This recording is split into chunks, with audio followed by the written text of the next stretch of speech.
Hey folks, it's Tango Oscar Mike. I got the truck out in the driveway.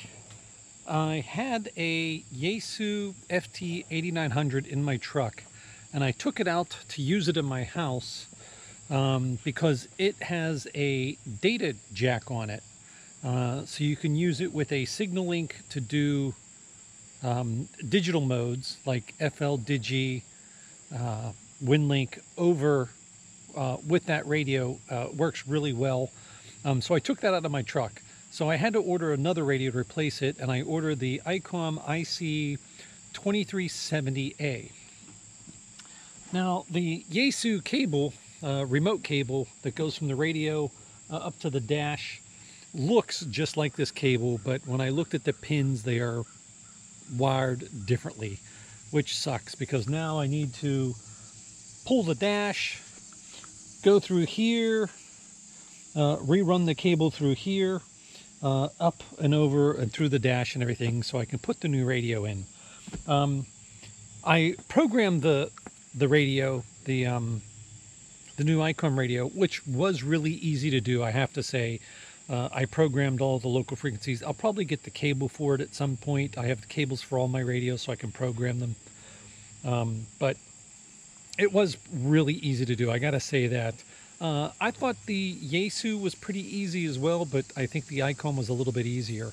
But yeah, so I'm kind of rearranging things. The reason I need the Yaesu with the digital modes in the house is because I sold my FT 857 radio, which had 2 meters and HF on it.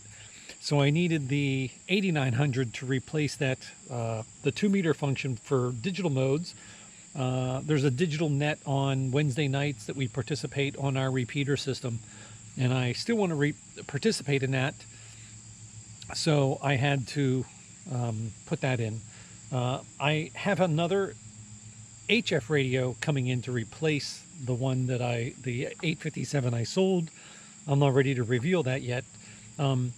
But I'm very excited about it. But right now I do not have a 100-watt radio.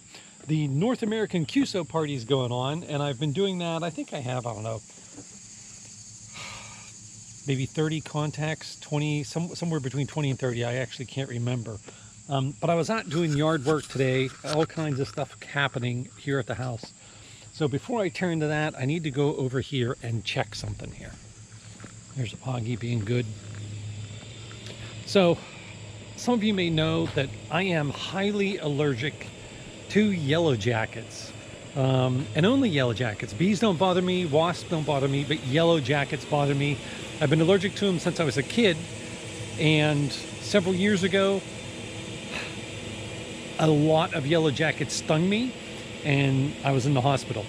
And then almost a year to the date afterwards, I got stung again.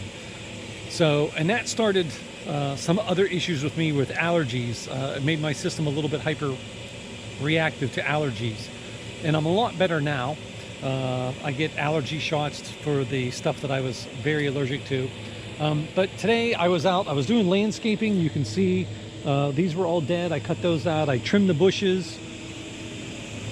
You can hear the shop vac running, and I'll explain that in a second. I'll unplug it. And I was trimming these bushes. I did all that. I cut those off. I was getting everything out of there, and I was raking, and I hit a yellow jacket nest. So let me turn this off. And while the shop vac is running, you can spray a yellow jacket nest all you want, and you are not going to get them out. What I did is I waited until they calmed down. I watched where they were going in and out of the ground. This is a wet and dry shop vac. I put about an inch of water in here with some dish soap. That will actually drown the bees. If you don't put the dish soap in, they bounce off the surface basically, but you put the dish soap in, and then this has been running. I turned it off for a while until more bees came back, and I can't see any more yellow jackets. I actually pounded on the ground a few times with a pole trying to stir them up, and I haven't seen any. So I might be done. I haven't opened this up yet though, but there's probably a few hundred bees in here. They're probably all dead, should be all dead. Yeah, so I'm a little bit leery to look right now because it hasn't been long enough. Usually I'll let it sit overnight. But it's been sitting here for a long time, running for a while. And if there's any in there, they should be dead. So let me set the camera down and see if I can't take a peek. If I run like crazy, you'll know why. So as you can see, there are quite a few in there. Not as many as I thought, but still quite a few yellow jackets in there.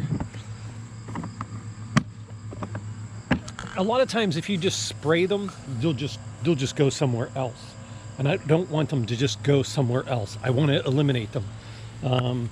Yellow jackets aren't like honeybees. They don't serve a purpose. I know I've seen other people make traps where they actually put meat on a piece of wood that's turned upside down over a bucket. And when the yellow jackets go in to eat the meat, they will, when they let go to fly away, they fall, hit the water.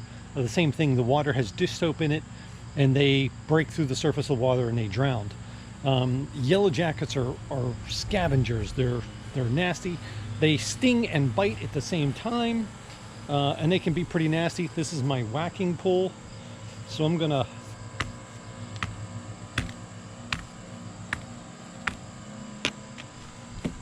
whack. One came out. So I'm gonna let that run some more since one came out.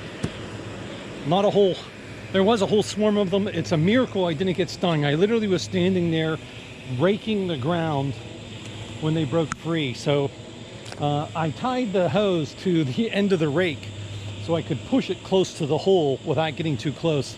I found if you're 10 to 15 feet away from the yellow jacket nest, they really won't bother you. They're too, that's kind of as far as they'll go. They're too focused on the ground and taking care of what's there. So hopefully I'll get a few more out of there, and then that nest will be gone and I won't have to worry about it, because, you know, I worry about it.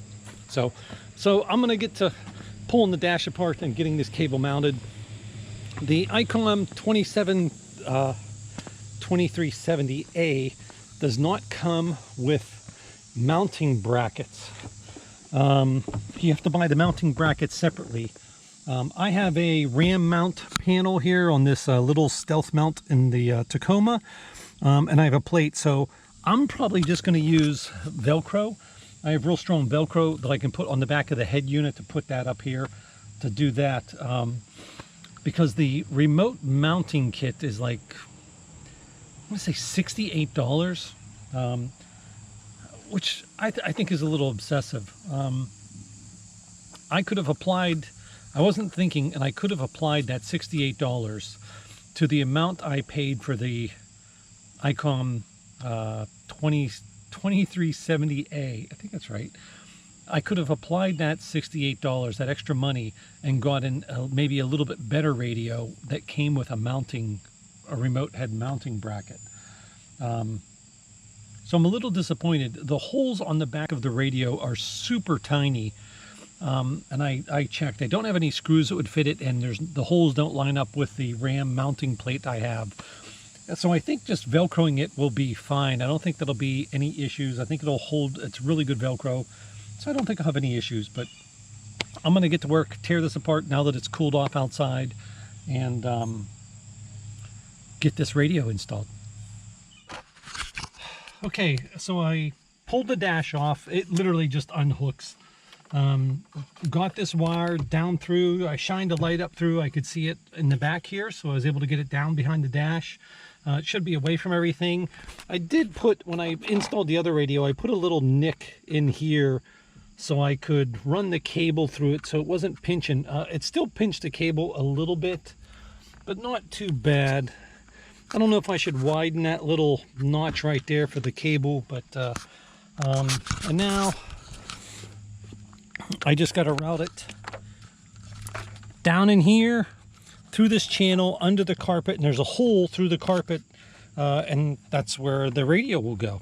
So that the hard part's done, is getting it up through the getting it through the dash and getting that taken care of. So now I just need to, let's see if I just can't reassemble the dash here the way I had it. actually not too bad. Not as bad as I thought it was going to be. Where's my little notch here? And let's see. I don't think I need very much, so I think that's good.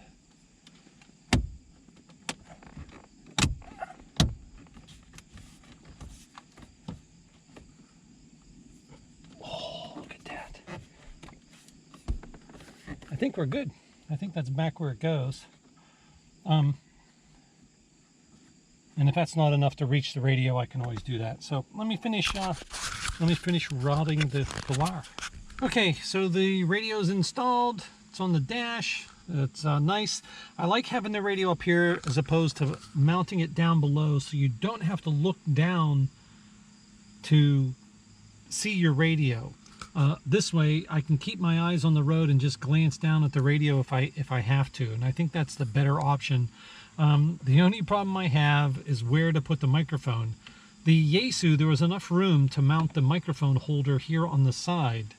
The way the ICOMS mics are with the hook and this little hooky thing, I need a place to put it. I mean, I could put it like over here, but I think that might get in my way. Let me just see.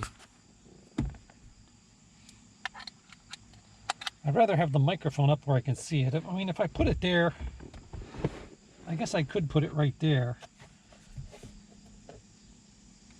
And this kind of dangles. It's really not in my way. I could put it up here a little higher. Let me just see. Yeah, I guess I could clean this up and put it there. And then that way I can just hook it and grab it while I'm driving, I guess. There's just not anywhere else that's a big enough, a flat enough surface. I obviously don't want to put it on my screen here. As you can see, there's buttons there, so I can't really put it there. I don't want to like put it up here or something. Oh, there we go. I'm demonetized. I'm not monetized anyhow. So I could put it here. Turn it off. What if I put it? Oh, shut up. I know my car door's open. I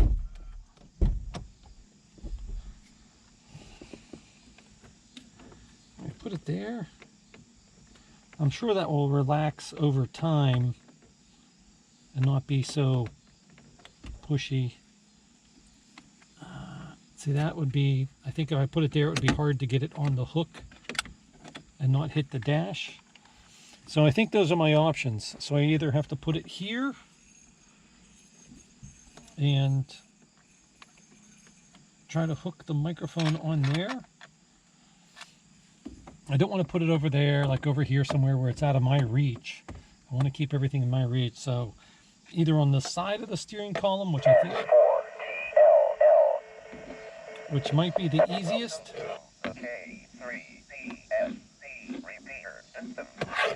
I think it's going to go there. And I think I'm just going to get used to finding this and hooking it on. Hopefully I can get good enough at it. So before I do that, I'm going to get some alcohol or some type of cleaner and clean this real good before I put the sticky on there, just so it sticks good. It's November 4, Tango Lima Lima in Jacobs, Kentucky, listening.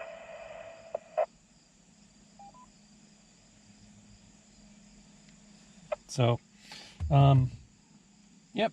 So let me clean that up, and that's it. If you look, this panel's all back in. Look at all the Augie dog hair. I just detailed the truck before we went on vacation, and I have a little rubber thing. I can't remember what the name of it's called. It's for getting dog hair out of the carpet, and I brushed the carpet and got all the dog hair off, and it's back already. It just blows around because I like to have the windows down, and it just circulates around. So so yeah, that's it, and looks good. I'm kind of happy. I had to offset the radio off this backing because, let's show you, The ICOM has a wire that plugs right in, so I had to have that stick out a little bit away from the bracket. This is just Velcroed on there, but it should hold. I don't see any problem. I almost should, maybe I should have put two pieces of Velcro on there.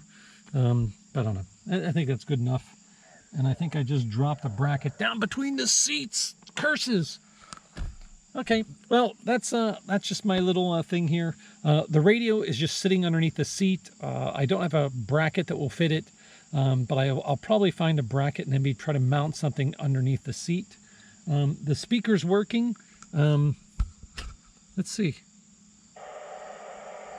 Yeah, it's playing both channels through the speaker. This radio has 2 audio outputs, so you could output one of the VFO channels through one speaker and the other one through another speaker if you wanted to, but I have them going through both through the same speaker behind my head. There's one, there's the other one. So they're both, it'll work. Hey, hope you enjoyed this short video. This is Tango Oscar Mike 73. Take care. Tango Oscar Mike,